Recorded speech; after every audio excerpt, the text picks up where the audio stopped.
Show your work. 10 ways to share your creativity and get discovered. Book by Austin Kleon.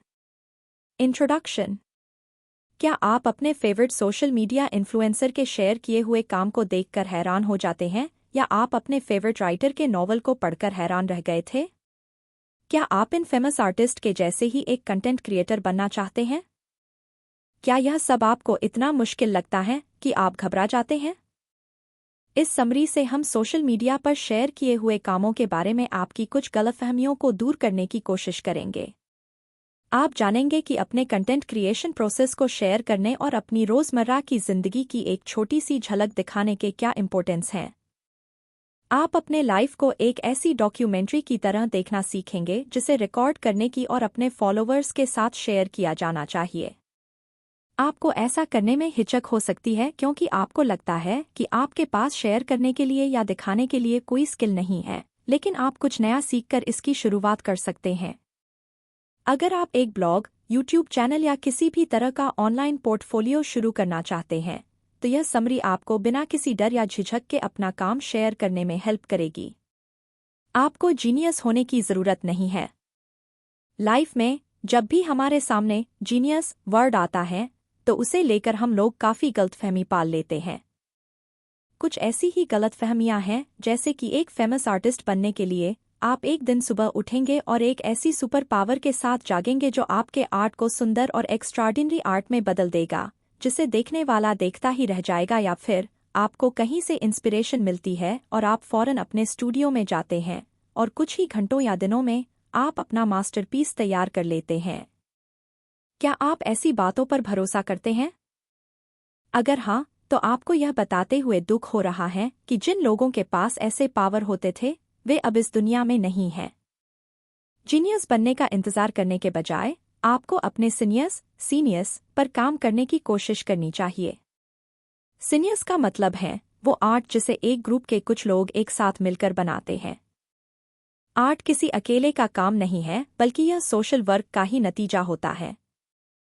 आप ऐसे ही किसी भी चीज़ से आर्ट नहीं बना सकते क्योंकि दूसरे लोग आपको इन्फ्लुएंस ज़रूर करेंगे और आप उनके काम की कॉपी भी कर सकते हैं। इस सेंस में, जब तक आपके पास दुनिया में कंट्रीब्यूट करने के लिए कुछ न कुछ है, इससे कोई फर्क नहीं पड़ता कि आप क्रिएटिव हैं या नहीं। दूसरों के काम को आगे बढ़ाने के लिए आपको अपनी तरफ से कुछ ऐड करना होगा। फिर भी आपके पास अगर शेयर करने के लिए कुछ भी नहीं है, तो आप एक स्किल चुनकर सीख सकते हैं। खुद को एक एमेच्योर यानी बिगिनर की तरह पेश कीजिए और दुनिया के साथ इस स्किल को सीखने का प्रोसेस शेयर कीजिए। आपको एक एक्सपर्ट होने की ज़रूरत नहीं है, और हाँ, आपको परफेक्ट होने की ज़रूरत भी नहीं है। अपने काम को ऑनलाइन शेयर ज़रूर कीजिए, नहीं तो आप इस दुनिया में कभी नहीं जाने जाएंगे। रॉजर एबर्ट एक फिल्म क्रिटिक थे जिनका कैंसर का इलाज चल रहा था। बहुत सी सर्जरी के बाद वह परमानेंटली गूंगे हो गए थे। उनकी आवाज़ ही उनकी इनकम का एकमात्र जरिया थी, इसलिए अब रॉजर को मुश्किलों का सामना करना पड़ रहा था। कम्युनिकेशन के लिए शब्दों के इस्तेमाल करने के बजाय उन्होंने कागज के टुकड़े पर या अपने लैपटॉप पर लिखना शुरू कर दिया। क्योंकि लिखना मुश्किल था, इसलिए रॉजर खुद को दुनिया से अलग थलग महसूस करने लगे थे। इसलिए उन्होंने सोशल मीडिया से जुड़ने का फैसला किया। रॉजर ने ट्विटर, फेसबुक और अपने ब्लॉग पर अपने आइडियाज़ को शेयर करना शुरू किया। उनके पास काफ़ी खाली वक्त था, इसलिए वह अपने कंटेंट को पूरी तेज़ी से दुनिया के साथ शेयर करने लगे। जो कुछ भी उनके दिमाग में आता, वह उनके बारे में पोस्ट करने लगे। उन्होंने अपने बचपन, इंटरेस्ट और फेमस लोगों के साथ अपने एक्सपीरियंस के बारे में भी पोस्ट किया। लोग उनके कंटेंट को पसंद करते थे और वे सब रॉजर के साथ एक वर्चुअल रिलेशनशिप बनाना शुरू कर रहे थे। इस तरह रॉजर ने फिर से अपनी खोई हुई आवाज़ को पा लिया था। रॉजर के लिए लिखना ही दुनिया के साथ कम्युनिकेट करने का जरिया बन गया। यही तरीका था जिसने उन्हें यह महसूस कराया कि वह अभी भी जिंदा हैं और उनके पास शेयर करने के लिए अब भी कुछ है। वह लिख रहे थे क्योंकि जीने के लिए यही एक सहारा रह गया था। रॉजर ने ब्लॉगिंग इसलिए नहीं की क्योंकि वह एक जीनियस थे या फिर उनके पास शेयर करने के लिए एक बेमिसाल स्किल था। वह सिर्फ चाहते थे कि लोग उन्हें सुने, और आपको भी ऐसा ही करना चाहिए। बस अपना काम शेयर कीजिए क्योंकि आपका भी हक है कि आप रॉजर की तरह ही खुद के होने का एहसास कर पाएं। पैसे और शोहरत की ज्यादा परवाह मत कीजिए। बस इस प्रोसेस का मजा लीजिए। प्रोसेस के बारे में सोचिए, प्रोडक्ट के बारे नहीं। इंटरनेट के आने से पहले लोगों के पास अपने आर्ट को दिखाने का सिर्फ एक तरीका था, म्यूजियम या आर्ट गैलरी। आजकल बहुत सारे सोशल मीडिया प्लेटफॉर्म हैं जिन्हें आर्टिस्ट अपनी सहूलियत के हिसाब से इस्तेमाल करते हैं ताकि वे अपना काम शेयर कर सकें, और वह भी फ्री में। आर्टिस्ट आजकल अपने काम के प्रोसेस को शेयर कर सकते हैं। हम इंसान हैं, इसलिए हम आर्टिस्ट के साथ ह्यूमन लेवल पर जुड़ना पसंद करते हैं। हमें यह जानना अच्छा लगता है कि आर्टिस्ट अपने क्रिएशन के प्रोसेस में कैसे स्ट्रगल करते हैं। साथ ही हमें दूसरे डिटेल्स जैसे उन्हें क्या पसंद है, वे कहाँ काम करते हैं, और कभी-कभी यह भी कि उन्होंने लंच में क्या खाया, यह भी जानना अच्छा लगता है। जब आप अपने प्रोसेस को शेयर करते हैं तो आप अपने ऑडियंस के साथ ज्यादा कनेक्ट कर पाते हैं। इससे आपके ऐसे लॉयल ऑडियंस बनेंगे जो आपका कंटेंट लेने के लिए हमेशा तैयार रहेंगे। क्रिस हेडफील्ड एक फेमस अंतरिक्ष यात्री यानी एस्ट्रोनॉट है। 2010 में क्रिस ने अपनी प्रॉब्लम को सुलझाने के लिए अपनी फैमिली से मीटिंग की थी। कैनेडियन स्पेस एजेंसी पैसों की तंगी झेल रही थी और उन्हें ज्यादा पैसा कमाना शुरू करने के लिए पब्लिक के सपोर्ट की जरूरत थी। क्रिस आम लोगों को एस्ट्रोनॉट के ह्यूमन साइड यानी इंसानी पहलू से जोड़ने में मदद करने के लिए एक रास्ता तलाश कर रहे थे। वह और उनके कलीग्स साइंस से आगे बढ़ना चाहते थे और स्पेस में अपने डेली लाइफ को शेयर करना चाहते थे। उनके बेटे इवान ने सजेस्ट किया कि उन्हें अपने फायदे के लिए सोशल मीडिया का इस्तेमाल करना चाहिए। इवान हेडफील्ड ने अपने पिता के लिए सोशल मीडिया पर अकाउंट बनाया और उन्होंने अपना सोशल मीडिया का मिशन शुरू किया। 5 महीने तक क्रिस ने इंटरनेशनल स्पेस स्टेशन पर जो कुछ भी किया उसे शेयर करने की कोशिश की। उन्होंने ट्विटर को सवालों के जवाब देने के लिए यूज किया। उन्होंने आउटर स्पेस से ली गई फोटो को पोस्ट करने के लिए इंस्टाग्राम का यूज किया। यहाँ तक कि उन्होंने अपने दांतों को ब्रश करने का और स्पेस में सोने जैसे सिंपल एक्टिविटीज के यूट्यूब वीडियो भी बनाए। वह जो कुछ भी शेयर कर रहे थे वह सब स्पेस में किया गया था, इसलिए लोग क्रिस के कंटेंट के दीवाने हो गए थे। लोग उन्हें देखना पसंद करते थे। वह एक एस्ट्रोनॉट होने की रोजमर्रा के प्रोसेस को शेयर करके अपनी प्रॉब्लम को सुलझाने में कामयाब रहे थे। अब आप कहेंगे कि आप एस्ट्रोनॉट जितने कूल नहीं हैं, लेकिन आपके पास एक ऐसा स्किल जरूर है जिसके बारे में जानने में लोगों को जरूर दिलचस्पी होगी। बस सही कंटेंट बनाना और उसे इंटरेस्टिंग बनाना सीखिए। आप जो करेंगे उससे लोगों को प्यार हो जाएगा। आप अपने काम को एक ऐसे सफर की तरह मान सकते हैं जिस पर डॉक्यूमेंट्री बनाने की जरूरत है। एक जर्नल रखने की कोशिश कीजिए या अपने रोज के आइडियाज और एक्सपीरियंस को रिकॉर्ड कीजिए। आप क्या प्रोडक्ट बना रहे हैं उसके बारे में बहुत ज्यादा परवाह मत कीजिए। बस अपने प्रोसेस को शेयर कीजिए और ऐसे लोगों को ढूंढिए जो आपसे कनेक्ट हो सकें। हर रोज कुछ न कुछ छोटा शेयर कीजिए। क्या आप रातों रात मिलने वाली सक्सेस में विश्वास करते हैं? क्या आपको लगता है कि दुनिया के सबसे कामयाब लोग एक दिन में अमीर हो गए थे? अगर ऐसा है तो आप बिल्कुल गलत है, ऐसा बिल्कुल नहीं हुआ था। उनमें से सबसे लकी को भी फेमस होने से पहले बहुत मेहनत करनी पड़ी थी। इस दुनिया में एक कामयाब हस्ती बनने के लिए आपको बहुत लंबे वक्त तक अपने काम को शेयर करना पड़ता है। आपको अपने सपनों को सच बनाने के लिए लंबे वक्त तक कड़ी मेहनत करने की जरूरत पड़ सकती है। इस बात से आप निराश न हो, इसलिए आपके लिए एक टिप है। आपको एक बार में सिर्फ अपने एक दिन पर ही फोकस रखना है।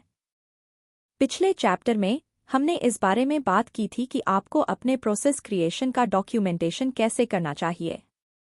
आपकी डे टू डे एक्टिविटीज ही सबसे ज्यादा मायने रखती हैं, इसलिए आपको इस टिप को फॉलो करना चाहिए।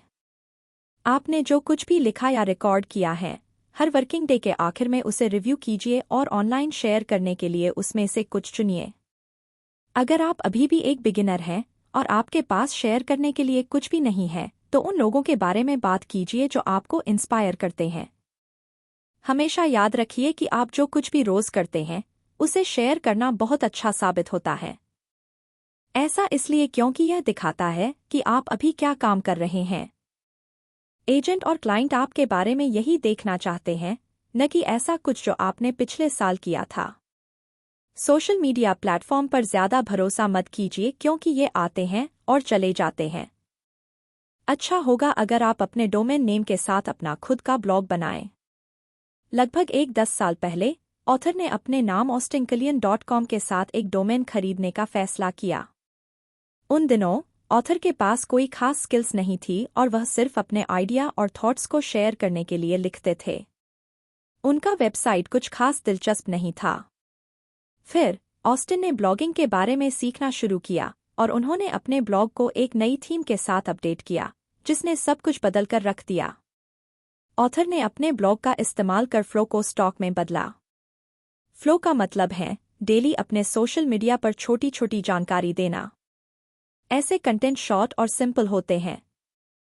दूसरी तरफ स्टॉक एक फुल प्रोडक्ट होता है जिस पर आप कुछ वक्त लगाकर काम करते हैं।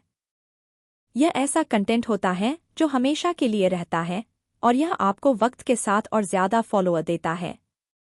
ऑथर ने अपने फ्लो को शेयर करने के लिए अपने ब्लॉग पोस्ट का यूज किया। ये सब बहुत सिंपल कंटेंट थे, लेकिन वक्त के साथ ये ब्लॉग बहुत बड़े होने लगे और स्टॉक में बदलने लगा। अपने ब्लॉग में ऑस्टिन ने अपने आर्ट और प्रोजेक्ट के बारे में सब कुछ डॉक्यूमेंट किया। जब आप उनकी वेबसाइट पर जाते हैं तो आपको उनकी किताबें, शो, स्पीकिंग इवेंट्स और भी बहुत कुछ के बारे में हर इन्फॉर्मेशन दिखाई देती है। ऑथर की ही तरह आपको भी जल्द से जल्द अपना ब्लॉग शुरू करना चाहिए। जरूरी नहीं कि यह फैंसी हो, आपको बस अपने काम करने के प्रोसेस को रिकॉर्ड करना शुरू करना होगा। अगर आपको लगता है कि आपके पास शेयर करने के लिए कुछ नहीं है, तो आपको अपनी सोच बदलनी चाहिए। ब्लॉग आपके स्किल्स को प्रमोट करने के लिए नहीं होते, बल्कि इससे यह पता लगता है कि आप कौन हैं और आप इस दुनिया में क्या कर सकते हैं। आप जो कुछ भी जानते हैं वो सिखाइए। बहुत से लोग मानते हैं कि उनके प्रोसेस को शेयर करने से कोई और उनके आइडिया को चुरा सकता है और उनका यूज अपने प्रॉफिट के लिए कर सकता है।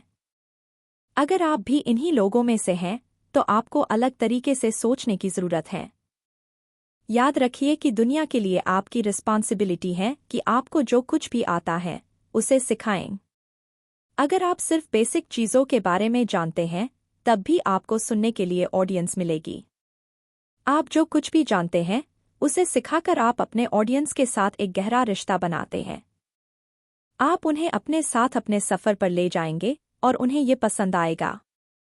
अगर आप कोई नया स्किल सीख रहे हैं तो अपने सीखने के एक्सपीरियंस को दुनिया के साथ शेयर करने की कोशिश कीजिए। आप जो बुक्स पढ़ रहे हैं और जो प्रोडक्ट यूज कर रहे हैं, लोगों के साथ शेयर कीजिए। आप स्टेप बाय स्टेप ट्यूटोरियल भी बना सकते हैं और यूट्यूब पर वीडियो पोस्ट कर सकते हैं। आइए एक एग्जाम्पल के लिए बारबेक्यू की दुनिया को लेते हैं। बारबेक्यू मास्टर्स अपने सीक्रेट रेसिपी के लिए जाने जाते हैं। स्पेशल टेस्ट ढूंढने का कंपटीशन बहुत ज्यादा है। जहां तक फ्रैंकलिन बारबेक्यू की बात है, तो वे सब कुछ ऑनलाइन शेयर करते हैं। एरोन फ्रैंकलिन को दुनिया के सबसे बेहतरीन बारबेक्यू मास्टर्स में से एक माना जाता है और वह कैमरे के सामने अपनी बारबेक्यू टेक्निक शेयर करते हैं। ऑथर ऑस्टिन को एक नई यूट्यूब सीरीज के फिल्मिंग के लिए इनवाइट किया गया था। यहाँ पर फ्रैंकलिन शुरू से आखिर तक अपने फैंस के साथ अपनी बारबेक्यू रेसिपी शेयर करने वाले थे। फ्रैंकलिन ने इस शो में हर चीज के बारे में बात की। उन्होंने स्मोकर सेट करने, सही लकड़ी चुनने, सही तरीके से आग लगाने, अच्छा मीट चुनने, उसे काटने और सही टेम्परेचर पर स्मोक करने के बारे में बताया। 3 साल बाद फ्रैंकलिन का बारबेक्यू चल पड़ा और यह अमेरिका में सबसे अच्छा बारबेक्यू बिजनेस बन गया। गर्मी हो या बरसात, वहां आपको हमेशा कस्टमर्स की लंबी लाइन ऑर्डर देने के लिए खड़ी दिखाई देगी। क्या अपने सीक्रेट्स को शेयर करने से फ्रैंकलिन की कामयाबी कम हो गई? नहीं, इसने उन्हें और भी ज्यादा पॉपुलर बना दिया और वह अपने कॉम्पिटिटर को कड़ी टक्कर देकर पछाड़ने लगे थे। फिल्म शूटिंग में ब्रेक के दौरान ऑस्टिन ने फ्रैंकलिन और उनकी पत्नी से बात की। उन दोनों ने समझाया कि बारबेक्यू एक ऐसा स्किल है जिसे सालों की प्रैक्टिस के बाद हासिल किया जा सकता है। वे अपने कॉम्पिटिटर्स से नहीं डरते क्योंकि उन्हें अपने स्किल पर भरोसा था। इन पति पत्नी का मानना था कि अपनी बारबेक्यू प्रोसेस को शेयर करने से रातों रात मास्टर नहीं बन सकते हैं, क्योंकि ऐसा बनने के लिए आपको बहुत मेहनत और प्रैक्टिस करने की ज़रूरत है जो आपको यूनिक बनाती है। इसके अलावा शेयर करना उन्हें अच्छा लगता था, जिसकी वजह थी उनका बारबेक्यू के लिए प्यार। फ्रैंकलिन और उनकी पत्नी को अपने काम से प्यार है, इसलिए उन्हें जो कुछ भी आता है वो हर किसी को सिखाना चाहते हैं। इसी तरह आपको भी अपने आर्ट के बारे में सोचना चाहिए। अगर आप कोई स्किल सीख रहे हैं तो इसे दुनिया के साथ शेयर करने की कोशिश कीजिए और आपको इसके लिए बहुत सारा प्यार मिलेगा और आपकी तारीफ होगी। Sell out. सेल आउट एक ऐसा वर्ड है जिसका इस्तेमाल किसी को नेगेटिव तरीके से दिखाने के लिए किया जाता है। अगर कोई आर्टिस्ट अपने काम से पैसा कमाना शुरू कर देता है तो वे उसे सेल आउट बुलाने लगते हैं। किसी वजह से कुछ लोगों मानते हैं कि एक सच्चा आर्टिस्ट बनने के लिए आपको गरीब होना चाहिए, लेकिन सच्चाई यह है कि हम सभी को इनकम के सोर्स की ज़रूरत होती है। कुछ आर्टिस्ट को जीवन जीने के लिए अपने आर्ट को बेचने के लिए काम करना पड़ता है और कुछ को आर्ट ग्रांट मिलता है। कुछ आर्टिस्ट को अपने पति या पत्नी या पार्टनर पर खर्चों के लिए डिपेंड रहना पड़ता है ताकि वे अपने आर्ट क्रिएशन पर फोकस कर सकें। अगर आप कुछ वक्त तक लोगों के साथ अपने काम को शेयर करते हैं तो आपके कुछ फॉलोअर बनने लगेंगे। अपने प्रोडक्ट और सर्विस के लिए तब चार्ज करना शुरू कीजिए जब आपको कॉन्फिडेंस हो कि आप जो शेयर कर रहे हैं वह पैसे लेने के लायक है। आपको शर्माना या घबराना नहीं है, बस बोल्ड बन जाइए और खुद को इसके लायक समझिए। अगर आपके पास कोई प्रोडक्ट तैयार नहीं है जिसे आप अभी बेच सकें तो डोनेशन मांगने की कोशिश कीजिए। पैसा कमाने का दूसरा तरीका है ईमेल लिस्ट बनाना। अगर आप अभी नई शुरुआत कर रहे हैं तो अपनी वेबसाइट पर फ्री ऑफर देकर ईमेल कलेक्ट करने की कोशिश कीजिए जहां लोग साइन इन कर सकें और अपना ईमेल एड्रेस दे सकें। यह सोचना बंद कर दीजिए कि पैसे मांगने से आप लालची या सेल आउट यानी बिकाऊ बन जाएंगे। आपको उन आर्टिस्ट को देखना चाहिए जिन्होंने मास्टरपीस बनाए क्योंकि उन्हें पैसे देने का वादा किया गया था। सबसे पहले हमारे पास द गॉडफादर के राइटर मारियो पूजो का एग्जाम्पल है। उन पर $20,000 का कर्ज था। उन्होंने अपनी बुक इसलिए लिखी क्योंकि वह सचमुच दिवालिया हो गए थे। दूसरा, माइकल एंजेलो ने सिस्टिन चैपल की छत को पेंट किया क्योंकि पोप ने उन्हें बहुत सारा पैसा देने का वादा किया था। आप जो कुछ भी कर रहे हैं, एक वक्त आएगा जब आप अपने फॉलोअर्स को कस्टमर बनाने के बारे में सोचने लगेंगे। एग्जाम्पल के लिए, अमांडा पामर ने सुंदर म्यूजिक बनाया और उसे अपने फॉलोअर्स के साथ शेयर किया। फिर उन्होंने अपना अगला एल्बम बनाने के लिए पैसे मांगे। उन्होंने सिर्फ $10,000 मांगे थे लेकिन उन्हें पूरे $1 मिलियन मिले। इसलिए यह मत सोचिए कि आप आर्टिस्ट हो इसलिए पैसे मांगना गलत है। आपको भी जिंदा रहना है और आपको अपनी आर्ट क्रिएशन के लिए काबिल बनने की ज़रूरत है। अपना काम शेयर करके शुरुआत कीजिए, फॉलोवर बनाइए, फिर उनसे फाइनेंशियल हेल्प मांगने की कोशिश कीजिए। चाहे आप उन्हें कुछ बेचते हैं या डोनेशन मांगते हैं, याद रखिए कि जब तक आप अच्छा काम करते रहेंगे तब तक आपके फैंस को आपकी हेल्प करने में खुशी होगी। डटे रहिए। सक्सेस एक जुआ है। हो सकता है कि एक दिन आपको अच्छे रिजल्ट्स मिलें और हो सकता है कि आप किसी दिन जागे और पाएं कि आप नाकाम हो गए हैं। कल क्या होगा इसका अंदाज़ा कोई नहीं लगा सकता, इसलिए आपके रास्ते में जो कुछ आए उसके लिए आपको तैयार रहना चाहिए। मान लीजिए कि आपने एक बुक लिखी है जो बहुत बड़ी हिट हुई और अब आप दूसरी हिट किताब लिखने की कोशिश में लगना शुरू कर देते हैं। आपको यह मालूम होना चाहिए कि मुमकिन है कि आपकी दूसरी बुक पहली बुक जितनी सक्सेसफुल ना हो, लेकिन इसका मतलब यह नहीं है कि आपको अपने आर्ट पर काम करना बंद करना चाहिए। आपको बस डटे रहना है। जैसे ही आप किसी प्रोजेक्ट को पूरा करते हैं, चाहे वह सक्सेसफुल हो या नहीं, आपको तुरंत अपने अगले प्रोजेक्ट पर काम करना शुरू कर देना चाहिए। कोई ब्रेक मत लीजिए या अपने क्रिटिक से फीडबैक या रिएक्शन का वेट मत कीजिए। आपकी ग्रोथ की गारंटी का एक ही तरीका है कि जहां तक हो सके अपनी कोशिश पर कायम रहिए। जो भी प्रोजेक्ट खत्म होता है उसे लर्निंग एक्सपीरियंस मानकर चलिए।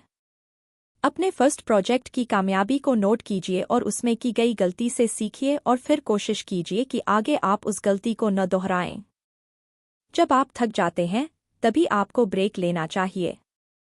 इसके लिए आप ट्रैवल कर सकते हैं या खुद को रिचार्ज करने के लिए वेकेशन पर जा सकते हैं। कंक्लूजन। इस समरी के बाद आपने महसूस किया होगा कि जीनियस होना कोई रियलिस्टिक गोल नहीं है। आप अपना अगला मास्टरपीस बनाने के लिए या फिर अपना पहला आर्ट बनाने के लिए इंस्पिरेशन का वेट नहीं कर सकते। आर्ट एक ऐसा काम है जिसे दुनिया के साथ शेयर किया जाना चाहिए। आपको अपने कंटेंट को शेयर करना शुरू कर देना चाहिए, भले ही आप इसमें नए हों। सबसे पहले आपने सीखा कि प्रोडक्ट को शेयर करने से ज़्यादा ज़रूरी है आर्ट बनाने के प्रोसेस को शेयर करना, जिसकी ज़्यादा वैल्यू होती है। कुछ बनाने के प्रोसेस को दिखाकर आप अपने ऑडियंस के साथ कनेक्शन बना सकते हैं। दूसरा, आपने सीखा कि आपके ब्रांड के ग्रोथ के लिए अपने काम के बारे में छोटी छोटी डिटेल हर रोज़ शेयर करना बहुत ज़रूरी है। तीसरा, आपने सीखा कि आपको जो भी स्किल आती है, फिर चाहे वो जितनी भी बेसिक क्यों न हो, उसे आपको सिखाना चाहिए। चौथा, आपने सीखा कि पैसा मांगना कोई पाप नहीं है। कई लोगों का मानना है कि आर्टिस्ट को सिर्फ अपनी खुशी के लिए और प्राउड महसूस करने के लिए आर्ट बनाना चाहिए, लेकिन वे भूल जाते हैं कि आर्टिस्ट को भी जिंदा रहने के लिए बुनियादी चीज़ों जैसे खाना, घर वगैरह की ज़रूरत होती है। पांचवां, चाहे कुछ भी हो जाए, आपको एक दो बार नाकाम होने के बाद भी डटे रहने की ज़रूरत है। रिजल्ट के बारे में ज़्यादा मत सोचिए, बस प्रोसेस का मज़ा लीजिए और अच्छा काम करते रहिए। अब जब आपने ये सभी वैल्यूएबल लेसन सीख लिए हैं, तो आप अपनी ऑनलाइन प्रेजेंस बनाना शुरू कर सकते हैं और अपने काम को दुनिया के साथ शेयर कर सकते हैं। यहाँ तक कि अगर आपका स्किल बेसिक है, तो वक्त के साथ उसमें इम्प्रूवमेंट आएगा और आपके पास लॉयल फैंस का ग्रुप बनने लगेगा।